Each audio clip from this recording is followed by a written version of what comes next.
Wanted to continue to mine the incredible resource we have in the room with us today. I have a couple of questions. You answer actually many of my questions, so I'm also going to give some time for individuals from the audience to ask some questions too, and I know I'm throwing a wrench in the works here, so I'm going to need some of our volunteers to be ready with microphones as soon as I get my question asked. And then you can just raise your hand if you have one as well. So I'll start with sort of the 30,000 foot level. I work with healthy democracy, so I'm very interested in what Brian mentioned, an aspect of participatory budgeting is, and that is improving the quality of democracy. So I'm going to ask, starting with Jess, and we can just work our way down, what is the one most important way that you feel like participatory budgeting has improved the quality of democracy from your perspective in your community? I think a way that, or something that has been improved is actually getting engagement from the different voices that haven't been historically heard. I think that's really important moving forward, knowing that in the future, as we become a more diverse society in America, it's important to have different voices and bring them to the table instead of like building different barriers that tend to leave them out. So building bridges and actually connecting with those in the community is really important. Thank you. I would definitely agree with that, and especially with Seattle, youth have been more engaged, I think, since the program. I'd also say the community meetings we've had for idea generation, for recruiting budget delegates have kind of been an impetus for people to reflect more on how they can be engaged in deciding the budget of the city, deciding where their tax money goes. So that has kind of shown people that they really can make a difference. That's a great question. I think we could probably stay here for the rest of the day, the month, the year, talking about that one. There's lunch.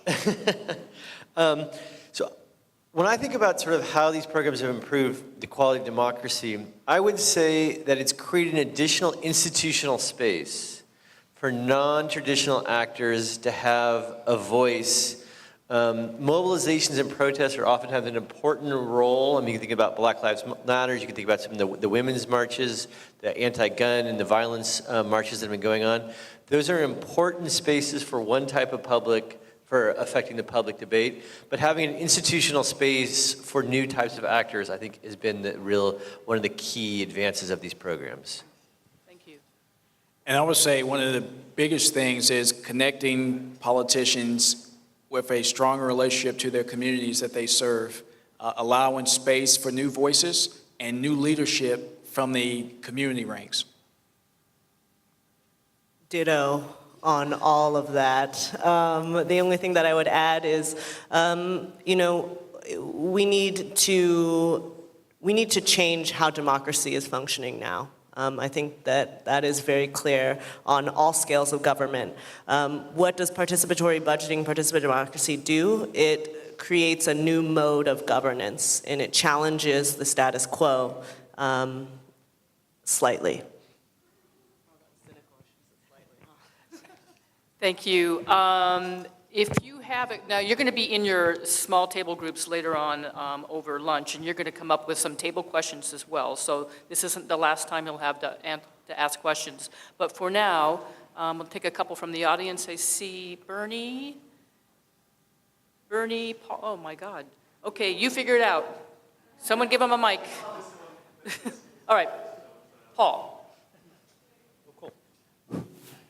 I'm wondering if the speakers would be able and willing to stretch a little bit beyond where you've already spoken, which is already pretty exciting, and imagine what true democratic budgeting would look like if a larger and larger percentage every year of a city's budget or a county's budget was participatory in its decision-making nature, like 50% more every year as the public took over decision-making about budgets rather than it just being a tiny percentage every year. And if there is anywhere in the United States or in the world where that vision is at least starting to happen so that we actually have democratic budgeting.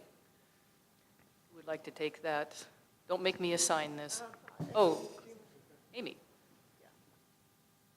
You know, that's a great question. I know in my experience just in the city of Seattle, when I've been going out and engaging folks around parks and streets, especially particularly within communities of color, I have young people of color that tell me, why should I care about parks and streets? I'm getting pushed out. I got massive student debt, police brutality, and I'm like, I hear you. I entirely hear you. And this is why participatory budgeting is a tool, but what would it look like right now at the City of Seattle? There's a campaign for a no youth jail. And there's a lot of Black Lives Matters activists that are fighting the construction of a new detention center, hundreds of millions of dollars.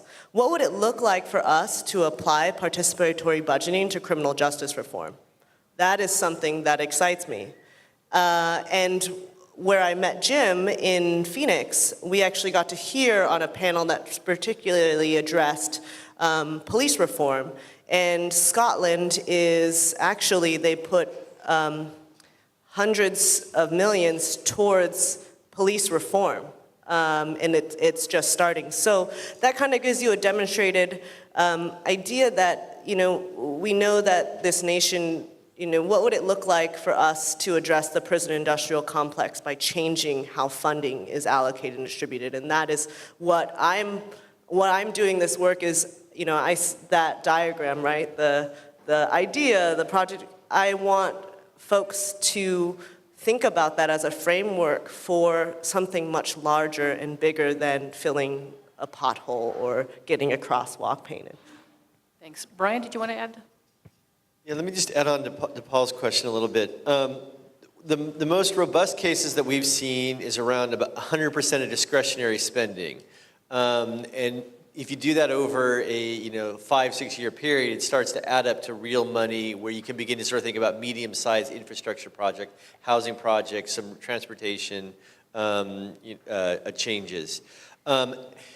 Beyond that, it becomes really difficult because you start addressing personnel, debt, and general maintenance. And so I've seen cities claim they do 100% of the budget, but when you actually begin to look at it more closely, the most that's sort of realistic, when I think of sort of realistic, is 100% of discretionary spending to do that.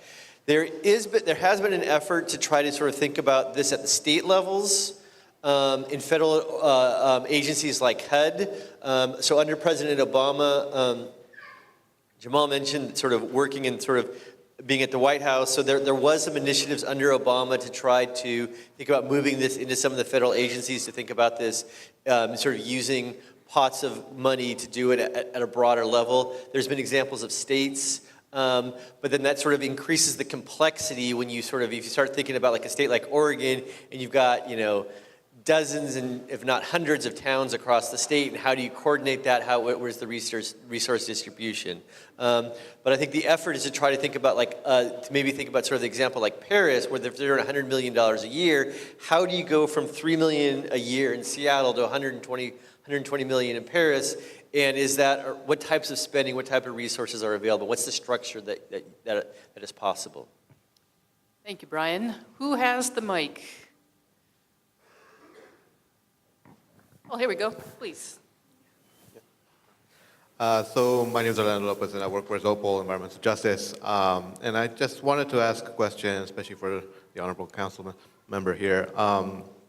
You mentioned that a lot of people, especially politicians, once they get into a position of power, they don't want to give away their power. And budgeting is like a very powerful tool at the disposal of elected officials. So you as a representative of people, right?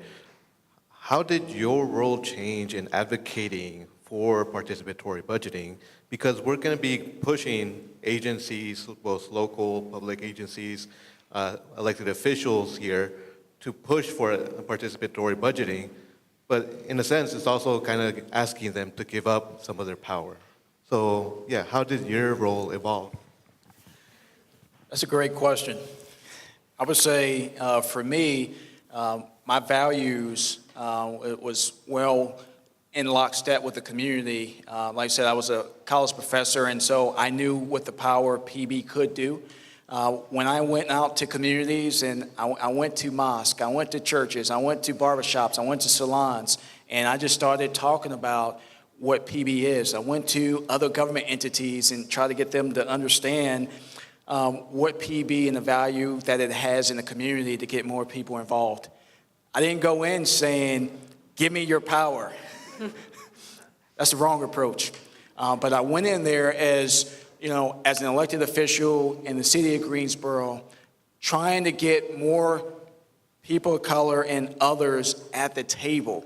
I would tell you, in some parts of the community, I walk in, Hispanic Latino community, they would shut the door, they wouldn't even talk to me. So I didn't have an approach, so I had to think, how do I get them involved? And they've been calling me and emailing me about they need bus transportation and they need other services. How do I get them involved into the table? And so it was really meeting them where they are and really talking about the advantages of PB and really democracy. If we're truly about the work of democracy and providing voices to the people, I used to tell them, I got represented by the people, so I represent you. I'm your voice. And so that's the work, and that's where I come from. And so I used to come and say, those are my values, this is why I'm here, and let's see what we can do to bring you across. Because a lot of politicians just didn't believe in, well, that's a waste of tax dollars, that's a waste of resources. Why should we put $500,000 to the side to buy some chessboards in the park? That doesn't make sense. We could put that money over here to build more sidewalks, or put that money over here to rehab this old building. But it's just trying to get elected officials to understand, why they were elected and who they serve and the people that they want to continue to serve if they want to still be in that role. As we're waiting for the next question, I have a follow-up question about the $50,000 chessboard controversy, shall we say. So clearly the group wanted that, and clearly there were some reasons why that was difficult from the city standpoint. Could you tell us how you worked through that and what the value of having that kind of unforeseen, perhaps, difficulty was? I would say a lot of people on council with their values, and a lot of us stated, hey, this is what your community and your district wanted, we should move forward and do it. But the representative, he was a very conservative person in his district, and he felt like, we need to conserve those dollars. And his goal was, you know what? I remember nights he said, Jamal, I need your vote. Let's take that $50,000 and buy $50,000 of macaroni and cheese for the homeless and the needy in our community to feed them. And I said, well, that's not a bad idea, but that's going against the voices of the people. And so that's how a lot of us on council looked at it, and it actually went to 2 or 3 meetings with this topic coming up.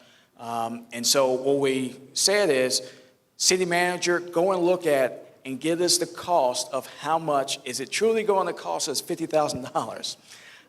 Can we look at doing something cheaper but still meet the goals of the community? And that's what we did.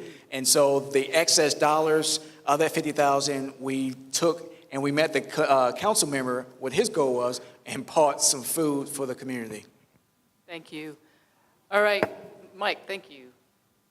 Voy a hablar en español. Gracias. Need a translator? Nada más para que se relajen un poquito. Just so you get a little bit relaxed. Mi pregunta es, tomando en cuenta que muchas de las veces la comunidad escucha de proyectos una vez que ya fueron aprobados, My question is just to take in consideration that the community, when they hear that the projects are approved, ¿puede la comunidad decir, queremos que haya un proceso PB ya que los proyectos han sido aprobados? ¿O eso ya no es posible? can the community can say if the projects have been approved, can they say, can we move forward, or that is not possible? I would say from a council perspective, the projects that are voted on and ready to move forward, it's all about timing. So they'll move forward, but we might not could do all the projects within this fiscal year, so it may get phased in. And that's how we looked at trying to get majority of the projects through, is phasing in and make sure that we can balance the budget with as many projects as possible. And let me just add on to that. I think there's this tension in a lot of the programs between sort of what you could think of as sort of the language of quick wins or smaller projects versus something that takes 2 or 3, 4 years. So one of the things is that some of the larger projects and sort of especially some of the social service projects that may be implemented, if you vote in 2018, they may not arrive till 2020 or 2021. And so I think as people are thinking about this, there's a benefit for governments to sort of encourage projects that can be implemented the following year, because you can sort of see that direct connection. But then there's also a benefit to try to sort of saying, well, it's actually some of the bigger projects may not come for 2 years or for a third year. So trying to sort of think about sort of the spacing out of projects over a number of years, sort of the size and the resources would be the difference when they're implemented. Thanks, Brian and Jamal. Other questions? There we go. Sorry, I didn't know it was coming to me directly, but okay, so I did research for years on the development and effectiveness of Portland's neighborhood system, right? And we looked at the decline of its effectiveness. I don't want to get into that issue, but there was a corollary with lack of investment in civic education. That was the key ingredient to its ineffectiveness.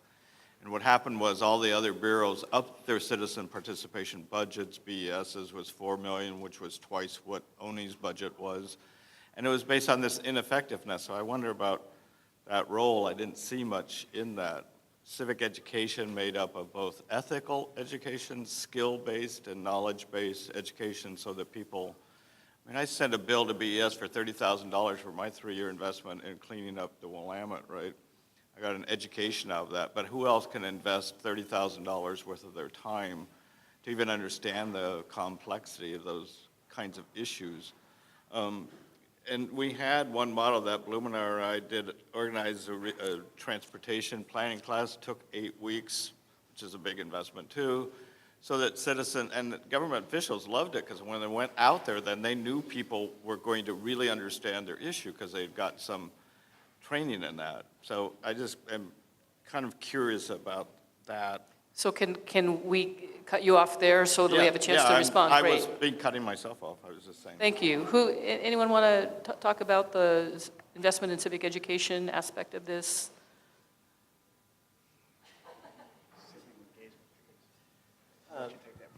Yeah, I can start, and then somebody else can jump in if they'd like. One of the things that sort of we're finding, or thinking about this sort of more broadly, I think the emphasis on the youth is really an effort to try to return to that civic engagement piece, to think about how we can create citizens, how we can create individuals who can engage and who are knowledgeable about the engagement process. So I think the PB in high schools, or the youth PB, is really situated around that. I don't know if either of you two can speak to that. The other thing that we've also really found is that these processes, especially with the budget delegates, the budget type delegates, create a new generation of leaders who have a much broader base of knowledge. This is in the United States, but this is also across the world. So one of the things, so short term, it has this positive effect. There could be a long-term negative where you're just you're creating a new sense of an old guard, but the initial point is that you are sort of trying to expand the base of non-traditional actors, the base of knowledge among non-traditional actors, so that they can begin to engage this process. So some of the survey work that we did in Brazil, we found that holding workshops and doing education for these budget delegates was much more important than doing workshops for the average citizen who just wanted to vote. So the average citizen, if you just got him or her to go out and vote, that was positive because they're engaging, they're thinking about it. But the information that is being passed to and then used by new or traditional communities as well as new community leaders is a real vital part of the process. Stop there and see if anybody else has anything to add. All right, new question. Where's that microphone? Oh, thank you. Se voy a preguntar mi pregunta en español y luego la voy a decir en inglés para la gente aquí que está más cómoda en español. Yo quiero saber cómo podemos hacer la participación pública más egalitaria, porque hay gente que tiene obstáculos cuando usamos términos legales como residente en lugar de miembro comunitario, o las medidas electorales requieren registración con el Estado para votar. So my question is based on how do we make public participation a right rather than a privilege when we use terms like resident, which has a legal connotation and excludes members of our community who might not be able to register to vote with the state. Your participatory budgeting handout is excellent, but it uses the term resident 3 different times. So how do we make sure that people who might not be able to vote, who might not be counted otherwise, still get to say what they want to prioritize in their community because they are members of the city and they are community members as well? So that's a great question. I think New York City has really taken the lead in developing programs that appeal to resident in the sense of somebody who lives in the city or works in the city, as opposed to a reference to their legal status. And so I think a lot of the language around resident meant an individual as opposed to legal status. I think the effort in Chicago and New York City, going back to those 2 cases that I know best here, there's been a real effort to do a lot of translation of documents into other languages, as well as making it clear that voting is eligible to anybody who's above a certain age. So in the Chicago case, in the first district that we mentioned, Joe Moore is a city council member, they made a real effort to reach out to the Latino population, many of whom, so there's a combination of US citizens, legal residents, and non-legal residents. So I think there's been a real effort to try to reach out. And that, I think, comes down to the government and the community organizations of who they're going to reach out to. What's the recruitment process to bring people into the forums? Amy? From a Seattle perspective, we don't require ID to vote. We actually don't ask citizenship at all. We don't ask for your address. We ask for a name, and we, again, recognizing that Seattle is in an affordable housing crisis, a homelessness crisis, that while you may not live in that neighborhood, that doesn't mean that you don't belong to that neighborhood. So that's why we let folks choose which district to vote in. And we do not require address or citizenship status. And we put a lot of our budget and emphasis in language access. Thanks, Amy. There are questions out there. Where's the microphone? Try to address everybody in this question. Brian, I think at the beginning you noted the importance of having institutional support behind participatory budgeting in terms of its impact. And I was wondering if we could compare unique outcomes in Greensboro and Seattle. Councilor, when you were speaking, it sounded like in Greensboro there was more of a bottom-up push, folks coming to City Council to push for this process, whereas in Seattle there was the Youth Commission and a lot of institutional support from the Department of Neighborhoods. I was wondering if that had any divergent outcomes or any highlights you can share?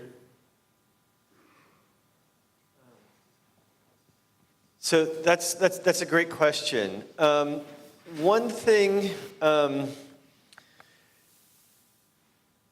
that we've been able to identify is that the best outcomes is when you are able to sort of create, at the initial starting point, a joint collaboration among government officials and civil society organizations, or community organizations. So sometimes it's the case that it's a city council member, he or she goes off and learns about it and brings it back in. Other times it's a community organization that brings it up. So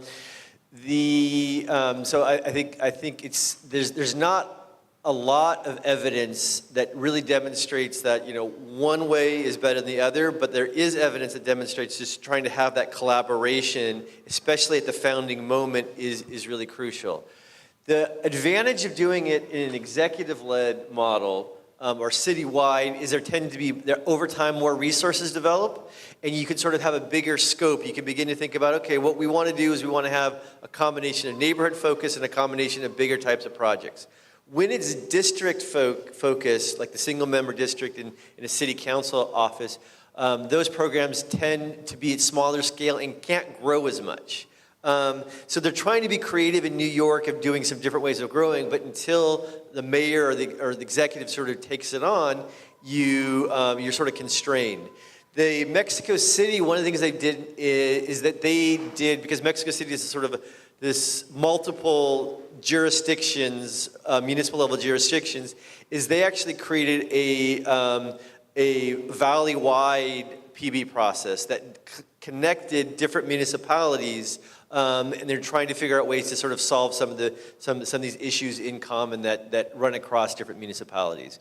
There's been some examples of environmental groups, for example, trying to use PB that, again, is not tied to the municipality, but more of a sort of a watershed region in order to sort of think about how resources could be spent in that area. So I think that sort of going back to sort of to your question, it's sort of this thinking about sort of this joint tie between government and community organizations at the beginning. Thanks, Brian. We have time for a couple more questions, and I have another one of my own because I'm selfish that way. Do you want me to go over here or go back here? Jerry? Okay. I don't want to stand by the speaker. It is loud over there, I know. My name's Jerry Jimenez. I work for the Office of Neighborhood Involvement for the City of Portland.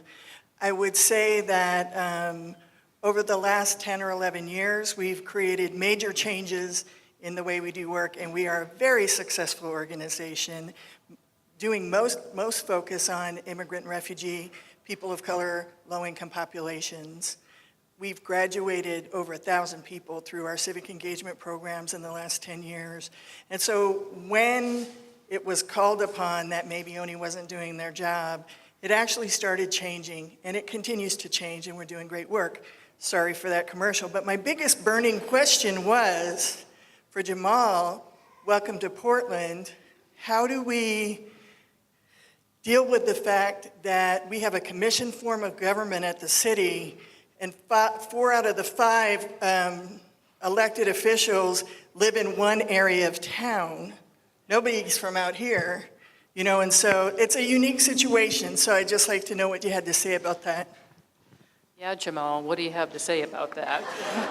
I would say that there are similarities, and I'll say this. 40 years ago in Greensboro, we went from what Portland has today. We had 7 white men that ran our city. And we tried to do a form of PB then of getting community members to understand the budget. It wasn't going anywhere. It didn't happen until the community with the NAACP and other organizations standing up and fighting to change our form of government. And that's why we got a 5-3-1 system today. And with that system, that opened up to 2 minority districts out of the 5 that's represented. Our first black mayor was in 2007. From 1940 when Greensboro was created, or 1840 when Greensboro was created. So there's a lot of similarities. I would say as a community, PB is created within a community and for that community. And so the ideas and things that you heard today, Portland or Gresham or Troutdale, you're going to have to create PB for your community. But one of the things is, I would say, a city manager form of government, if the community stood up and said, hey, we need to change our form of government, I would say, yes, tomorrow. That will help, because having that citywide concept, efficiencies and effectiveness, I would say 2 weeks ago, Durham, North Carolina, they just voted, and they see PB as a great resource for their community. When you start looking at areas like Richmond, Virginia, and others, Richmond, Virginia changed their form of government in 2004, 2005 for some of the same situations going on in their community. And so that may be an avenue that the community members throughout the Portland region look at, is your form of government and how effective is that form of government, because it's commission-based. Go ahead, Amy.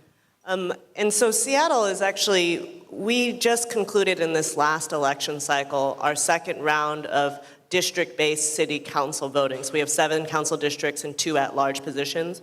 And right now we have a majority woman of color city council. I mean, it's amazing. And it speaks to that power, and you hear it, how the discourse has changed within the committees and in their conversations on the dais. Thanks, Amy. Okay, one more audience question, and then I'm going to ask mine. Yes, please.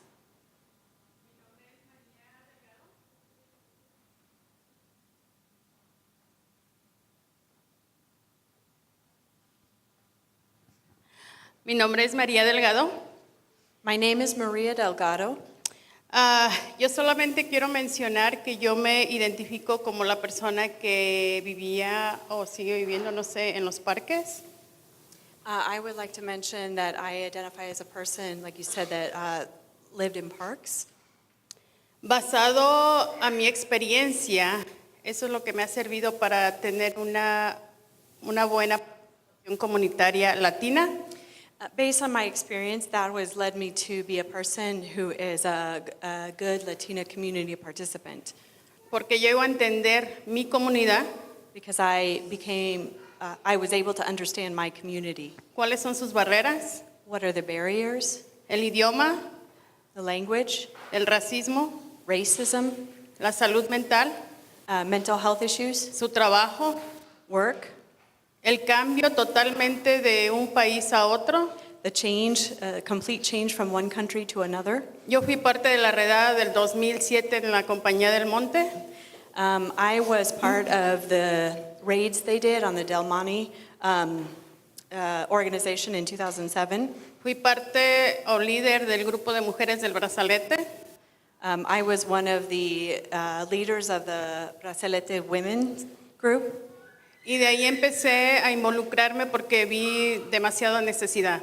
And I started to become involved because I saw that there was so much need. Pero este tipo de situaciones muy fuertes también conlleva enfermedades. That kind of situation is very difficult and causes lots of problems, lots of sickness and illness. Caí en la depresión. You become depressed. Me canalizaron como sobreviviente de cáncer de piel. I am a survivor of skin cancer. Violencia doméstica. Domestic violence. Mamá soltera. Single mother. Entonces, infinidad de cosas donde yo puedo entender a la comunidad.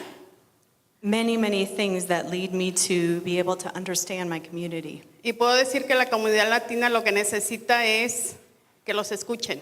And what I can say is that what the Latino community needs is to be heard. Un espacio. Space. Y que realmente seamos claros y transparentes con ellos.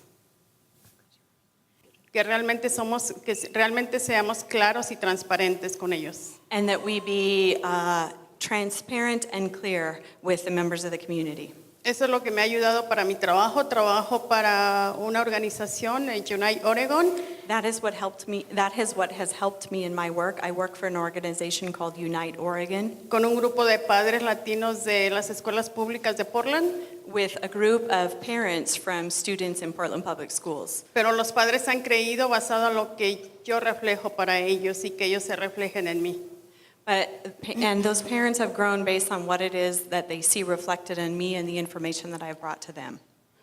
Para mí no es tanto lo que yo gano en dinero. It's not so much about what I earn money-wise. Sino a quien yo alcanzo. But rather, who is it that I am able to reach? A quien yo he podido apoyar. Who have I been able to support? Y esa persona a quien he apoyado. And who has that person then been able to support? Thank you, Maria. Thank you. I'm just going to invite anyone to respond to that who wishes to. Jamal? I would say thank you for being here and your perspective.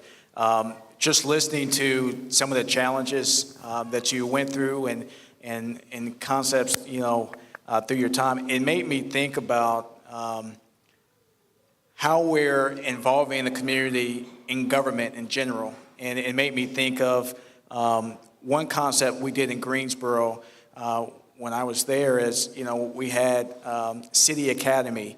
And basically, City Academy was where individuals who, lived in our park or had certain issues, they went through a 10-week program, and they got to learn every aspect of government, from the budget office, the planning, the city manager's office, and they were able to use their voice to provide us feedback of, things that they saw that they can help change. And so that may be another avenue, that can be created here, a city academy of such, that you can be able to share, the issues and things that you went through to help others and bring others up so they don't have to go through what you went through. Thank you. Thank you, Jamal. And that is going to be the last question. So I would just want to thank again the panel for their incredible expertise.